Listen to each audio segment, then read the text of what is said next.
Corramos con resistencia la carrera que tenemos por delante, mirando a Jesús, el fundador y perfeccionador de nuestra fe. Muchos creyentes se encuentran atados a los pecados morales, pecados facilitados por el acceso anónimo a la pornografía de Internet. Entonces, ¿qué motivará a cualquiera de nosotros a hacer clic con ese ratón a otro sitio en nuestros momentos privados? Hoy, en Correr para Ganar, aprenderemos la única realidad importante que nos convencerá de tomar decisiones morales correctas en lugar de seguir la pendiente resbaladiza hacia el pecado sexual. Por favor, quédate con nosotros. Desde la Iglesia Moody en Chicago, esto es Correr para Ganar con el Dr. Erwin Lutzer, cuya enseñanza clara nos ayudará a cruzar la línea de llegada. Hoy continuamos con la serie titulada Protege tu corazón, la pureza sexual en una cultura mediática. El pastor viene ahora con más de su cuarto mensaje que trata sobre lo que la gracia nos enseña. Déjame dejarlo en claro y espero que quede claro para ti. Tú podrías revisar el Nuevo Testamento y descubrir que cada mandato se basa en lo que Jesucristo ha hecho por nosotros. Todo se basa en lo que Él ya ha llevado a cabo. Por lo tanto, no has sido dejado impotente en medio de tu lucha. Tú debes asegurarte de renunciar a esto y, por cierto, no lo he enfatizado lo suficiente. Dios lo ha elaborado de una manera tal que realmente no podamos hacer esto independientemente, sin compañerismo y sin rendición de cuentas. Pero esa es una historia separada, de la cual hablaremos más adelante. Ten en cuenta que realmente todo se reduce a la comunión con Jesucristo. Ahora, desde lo profundo de mi corazón, te digo como testimonio personal, lo que me ha motivado a lidiar con el pecado secreto en mi vida, la mayor motivación ha sido mi comunión con el Señor Jesucristo y el hecho de saber que Jesús está afligido por mi pecado.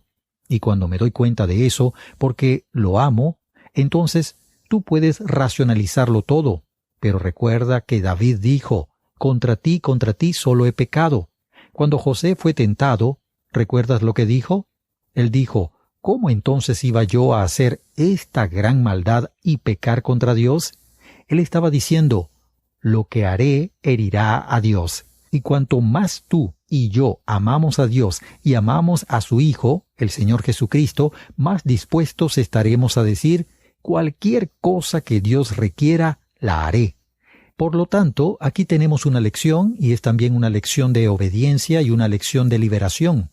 Hemos tenido una lección de perdón, de liberación y ahora una lección sobre el enfoque. Fíjate en lo que dice el versículo 13 de Tito, capítulo 2. Viviremos aguardando la esperanza bienaventurada y la manifestación de la gloria de nuestro gran Dios y Salvador, Cristo Jesús. Y eso es lo que debemos esperar.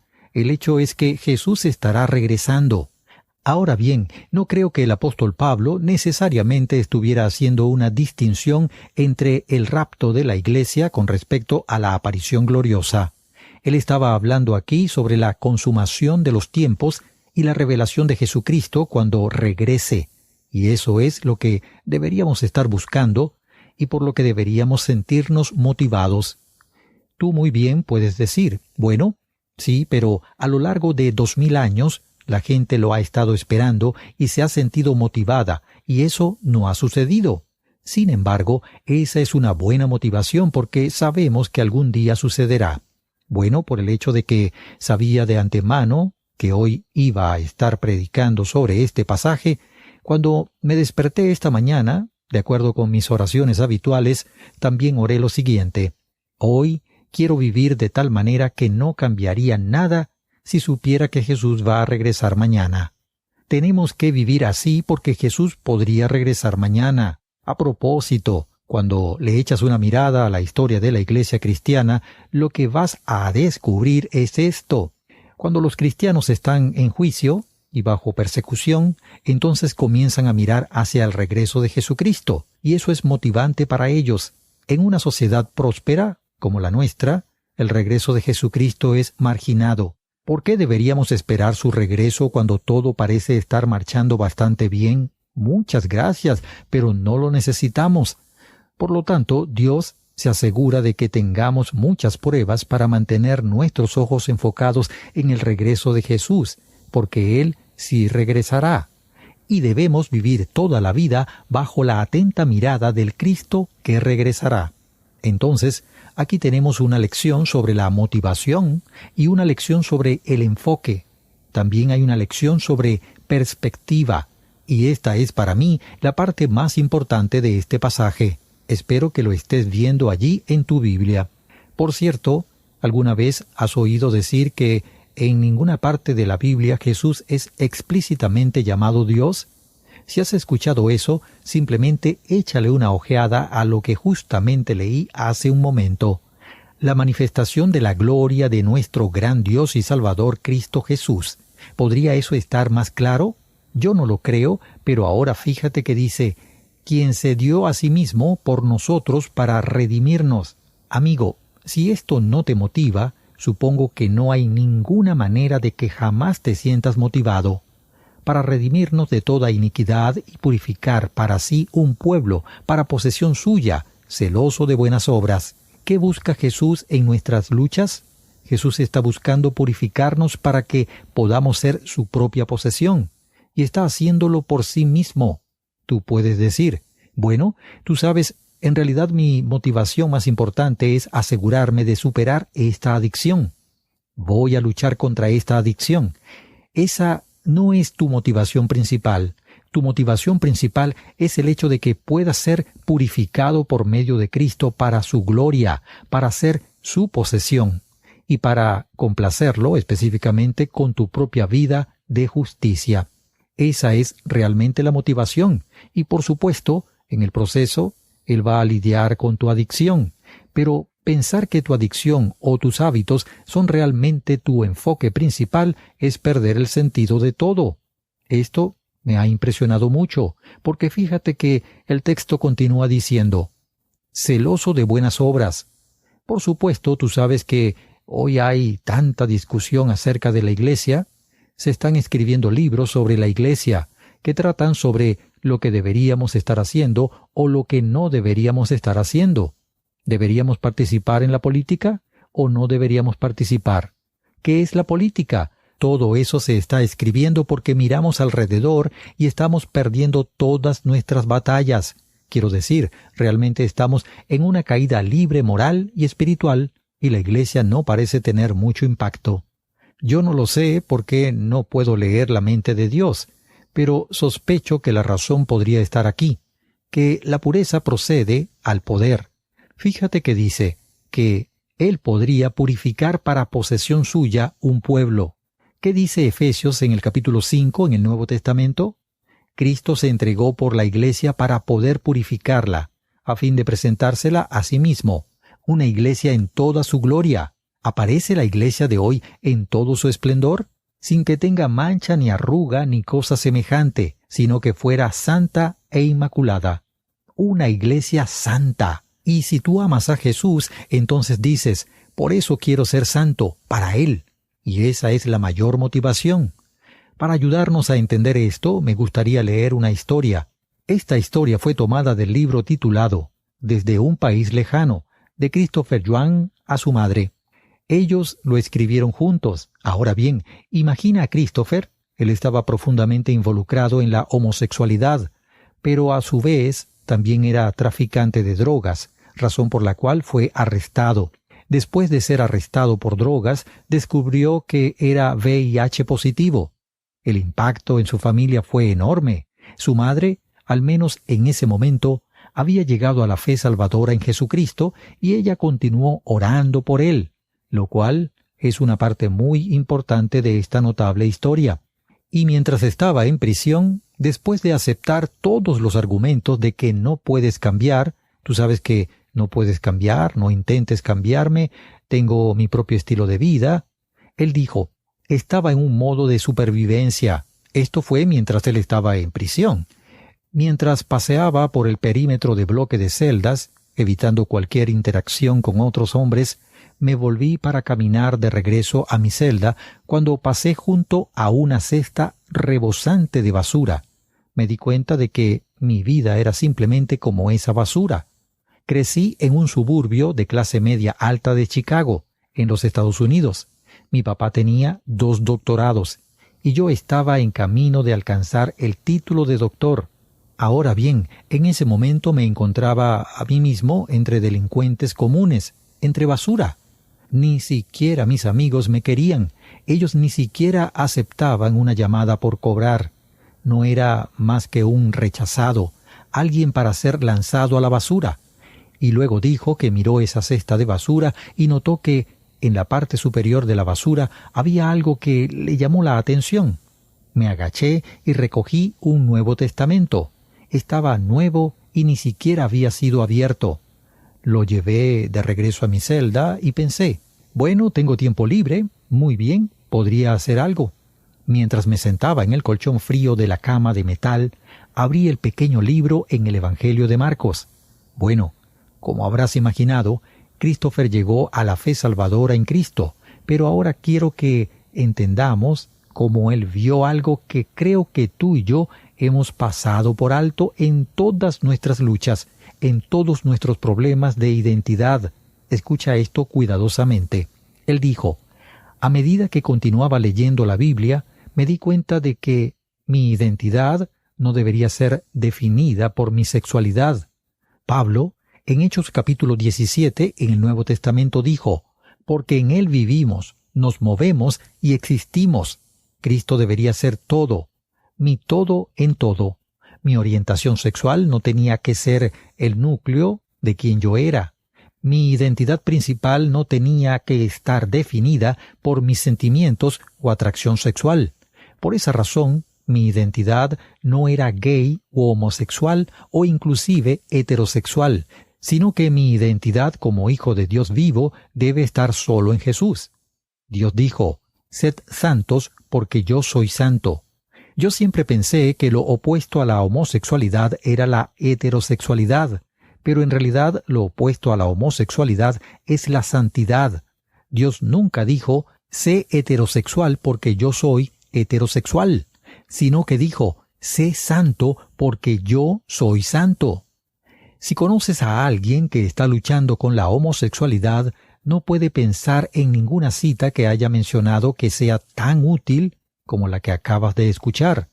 En realidad es de un libro al que hice referencia mientras predicaba este mensaje. El hecho es que Dios es quien nos llama a la santidad. Y para aquellos que luchan con la homosexualidad, el problema no es si Dios cambia o no sus deseos, sino si están dispuestos a vivir una vida célibe, una vida de santidad. ¡Qué maravillosa historia del perdón de Dios! Tú sabes, esta es una serie de mensajes titulada Protege tu corazón, la pureza sexual en una cultura mediática. Para ayudar a entender esto, me gustaría leer una historia. Esta historia fue tomada del libro titulado Desde un país lejano, de Christopher Yuan y su madre. Ellos lo escribieron juntos. Ahora bien, imagina a Christopher. Él estaba profundamente involucrado en la homosexualidad, pero a su vez también era traficante de drogas, razón por la cual fue arrestado. Después de ser arrestado por drogas, descubrió que era VIH positivo. El impacto en su familia fue enorme. Su madre, al menos en ese momento, había llegado a la fe salvadora en Jesucristo, y ella continuó orando por él, lo cual es una parte muy importante de esta notable historia. Y mientras estaba en prisión, después de aceptar todos los argumentos de que no puede cambiar, tú sabes que no puedes cambiar, no intentes cambiarme, tengo mi propio estilo de vida, él dijo, estaba en un modo de supervivencia. Esto fue mientras él estaba en prisión, mientras paseaba por el perímetro del bloque de celdas, evitando cualquier interacción con otros hombres. Me volví para caminar de regreso a mi celda cuando pasé junto a una cesta rebosante de basura. Me di cuenta de que mi vida era simplemente como esa basura. Crecí en un suburbio de clase media alta de Chicago, en los Estados Unidos. Mi padre tenía 2 doctorados y yo estaba en camino de alcanzar el título de doctor. Ahora bien, en ese momento me encontraba a mí mismo entre delincuentes comunes, entre basura. Ni siquiera mis amigos me querían, ellos ni siquiera aceptaban una llamada por cobrar. No era más que un rechazado, alguien para ser lanzado a la basura. Y luego dijo que miró esa cesta de basura y notó que en la parte superior de la basura había algo que le llamó la atención. Me agaché y recogí un Nuevo Testamento. Estaba nuevo y ni siquiera había sido abierto. Lo llevé de regreso a mi celda y pensé, bueno, tengo tiempo libre, muy bien podría hacer algo. Mientras me sentaba en el colchón frío de la cama de metal, abrí el pequeño libro en el Evangelio de Marcos. Bueno, como habrás imaginado, Christopher llegó a la fe salvadora en Cristo, pero ahora quiero que entendamos cómo él vio algo que creo que tú y yo hemos pasado por alto en todas nuestras luchas, en todos nuestros problemas de identidad. Escucha esto cuidadosamente. Él dijo, a medida que continuaba leyendo la Biblia, me di cuenta de que mi identidad no debería ser definida por mi sexualidad. Pablo, en Hechos capítulo 17, en el Nuevo Testamento, dijo, porque en él vivimos, nos movemos y existimos. Cristo debería ser todo, mi todo en todo. Mi orientación sexual no tenía que ser el núcleo de quien yo era. Mi identidad principal no tenía que estar definida por mis sentimientos o atracción sexual. Por esa razón, mi identidad no era gay u homosexual, o inclusive heterosexual, sino que mi identidad como hijo del Dios vivo debe estar solo en Jesús. Dios dijo, sed santos, porque yo soy santo. Yo siempre pensé que lo opuesto a la homosexualidad era la heterosexualidad, pero en realidad lo opuesto a la homosexualidad es la santidad. Dios nunca dijo, sé heterosexual porque yo soy heterosexual, sino que dijo, sé santo porque yo soy santo. Durante mucho tiempo nunca pude verme a mí mismo llegando a ser heterosexual. Era una carga porque sentía que de alguna manera tenía que ser heterosexual para complacer a Dios. Cuando me di cuenta de que la heterosexualidad no debería ser mi objetivo, fue algo muy liberador. El problema era que si me volvía heterosexual, seguiría lidiando con la lujuria. Por lo tanto, supe que no debía concentrarme en la homosexualidad o inclusive en la heterosexualidad, sino en el único llamado que Dios nos hace a todos, precisamente la sexualidad santa. La sexualidad sagrada no se centra en el cambio de orientación sexual o en llegar a ser heterosexual, sino en la obediencia. Y me di cuenta de que la obediencia significa que no importa cuál sea mi situación, que no importa cuál sea la forma como me sienta, homosexual o heterosexual, debo obedecer y ser fiel a Dios. Él habló acerca de la sexualidad santa como algo perteneciente al matrimonio, pero luego continuó diciendo, el segundo escenario de la sexualidad santa es la soltería. Las personas solteras deben dedicarse a la completa fidelidad al Señor a través del celibato. Esto se enseña claramente a través de toda la Escritura, y no es algo injusto o irracional que Dios le pida la abstinencia a su pueblo. La soltería no es una maldición, la soltería no es una carga. Como herederos del nuevo pacto, sabemos que el énfasis no está en la procreación, sino en la regeneración. Y luego dijo, en algunos casos puede ser que la soltería no sea permanente, pero puede serlo. La sexualidad sagrada no significa que ya no tenga ningún sentimiento o atracción sexual, ni tampoco es la destrucción de mi sexualidad. Dios nos creó como seres sexuales. Entonces, la pregunta es, si sigo teniendo esos sentimientos que ni pedí ni elegí, ¿todavía seguiré dispuesto a seguir a Cristo sin importar lo que pase? ¿Mi obediencia a Cristo depende si Él responde a mis oraciones a mi manera? Y ahora préstale atención a esto. Él escribió, la fidelidad de Dios se prueba no por la eliminación de las dificultades, sino por llevarnos a través de las dificultades. El cambio no es la ausencia de luchas, el cambio es la libertad de escoger la santidad en medio de mis luchas. Me di cuenta de que el problema final tenía que ser que yo anhelara a Dios en total rendición y completa obediencia. La orientación sexual no es realmente el problema realmente es si estás o no estás dispuesto a ser santo.